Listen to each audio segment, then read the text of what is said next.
Chapter 8. Next 2 days go by smooth as buttermilk.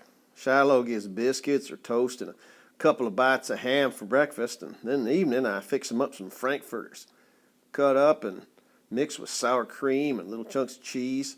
He don't much like the cheese. It sticks to his teeth and he turns his head sideways when he chews, trying to get it off. Licks his chops afterwards, though. He throws up the first time he ate the stuff. Too rich for his belly, I guess. But after that, he manages to keep it down. And all the while, he's fattening out a little. Each day, it's harder to see his ribs. I know my secret can't go on forever, though. Only had the dog for 6 days, and that evening I find out that Judd Travers wants to hunt in our land. Up the hill and over in the far woods. Thinks maybe he could find himself some quail over there, he says. When Dad tells us that piece of news at dinner, my whole body goes cold. I want to jump up and scream, "No!" But I just grip my chair and wait it out. "Ray, I don't like that idea at all," Ma says. "You never asked to hunt on his land, and I don't want him hunting on ours. If we let him, we've got to let anyone else who asks, and one of those shots could find his way down here." "I'll tell him no," Dad says. "Don't like that idea of it myself. I'll tell him kids play up there." I stop gripping the chair, but my heart still goes on thumping hard. I'm thinking how maybe Judd Travers has hold of the idea that I got his dog hid up there and he's looking for an excuse to snoop around. Having Shiloh a secret is like a bomb waiting to go off. Next day, Dad comes home with more news. Good news to him, bad news to me. "I can't figure it out," he says, walking through the door with a sack in his hands. "Folks are taking and leaving me food in their mailboxes. Used to be it was just Miss Ellison and her banana bread, but found me a ham sandwich today in Nora Klingle's box and half a baked pie in Sanders." "I look thin to you or something?" Ma laughs. "Maybe it's just you're the best mail carrier they ever had on that route." "Well, we got half a pie for dessert tonight anyways," Dad says. "Oh, brother," I say, "maybe Mr. Wallace is doing more talking than I figured. He wouldn't come right out and tell folks I was in the store buying cheap food, but he might just pass it along. The Preston family's in hard times, and suddenly food starts appearing. That's the way it is here." Next day, Ma rides into town with Dad, taking the girls along, and goes shopping for new sneakers for Darylyn and socks and underpants for Becky. First time I have the whole place to myself. I let Shiloh run pure free. Bring 'em down the hill to the house, feed 'em the heels off a loaf of new bread, all the leftover sausage from breakfast, and a bowl of milk. Then I let 'em lick the oatmeal pan. Show him every one of our 4 rooms. Hold him in my lap on the porch swing and laugh when he tries to stand up on the seat by himself while the swings are moving.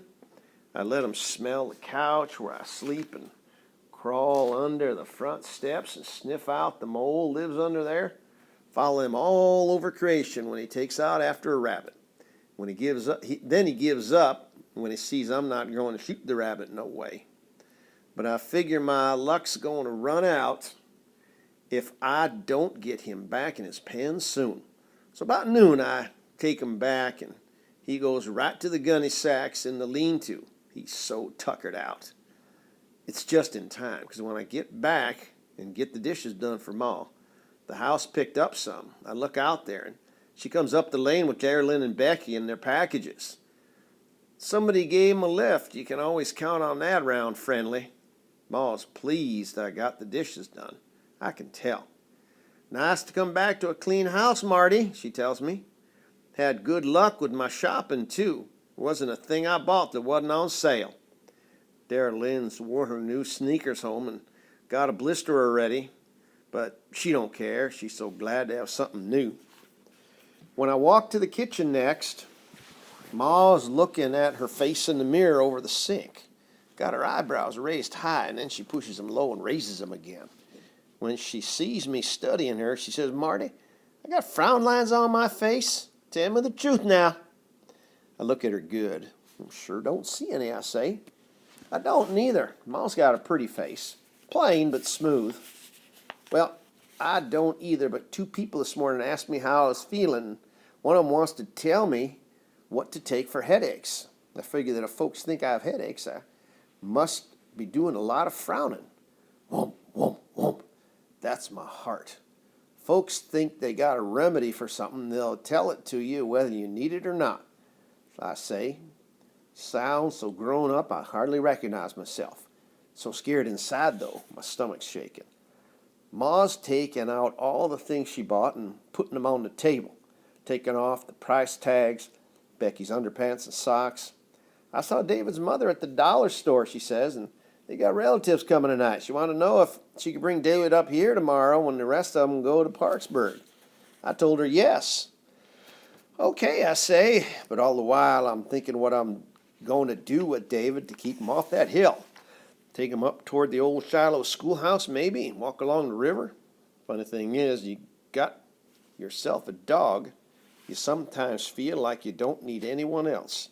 Used to be I'd be waiting at the window for David Howard to come up here and visit. Nobody else loves you as much as a dog, except your ma maybe. That night, Ma makes us fried chicken for supper.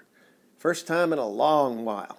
I put away a wing and a thigh on a saucer to eat later, I tell Ma, and add a spoonful of squash, which might be good for Shiloh's insides. He eats anything. The frankfurters and cheese and sour cream is all gone, so I got to be watching for table scraps again and go out and can collecting soon. Dad's working on the pickup after dinner, changing the Earl. Becky and Dara Lynn's turning some somersaults in the grass, and Ma's cleaning the kitchen. Soon as her back is turned, I sneak the food off the saucer and head up the hill to see Shiloh. I can tell Shiloh likes a fried chicken better than he liked the sour cream frankfurter mess he'd been eating all week. He even eats a squash, and then he licks my hands and fingers to get all the salt off, any place I'd touch the piece of chicken. Since I'd already taking him all over creation that morning, I don't feel he'll miss much if I don't take him out again. So I go around scooping up all the dog do like I do every day, toss it over the fence, and then lie down on my back in the grass and cover my face with my arms, our favorite game. Shiloh goes nuts trying to uncover my face, nudging at my arms with his nose, tail going 90 miles an hour. Never whines like some dogs, though. Even when we're out in the far meadow racing in the wind, he'll start to bark and I'll say, "Shh, Shiloh!" And he stops right off. Wish I could let him make a little noise. It's not natural, I know, to keep an animal so quiet. But he's happy, quiet, not scared quiet. I know that much. I move my arms off my face for a while and let him rest his paws on my chest. And I'm lying there petting his head, and he's got this happy dog smile on his face. The breeze is blowing cool in from the west, and I figure I'm about as happy right then as you can get in your whole life. And then I hear someone say, "Marty?" I look up, and there's Ma.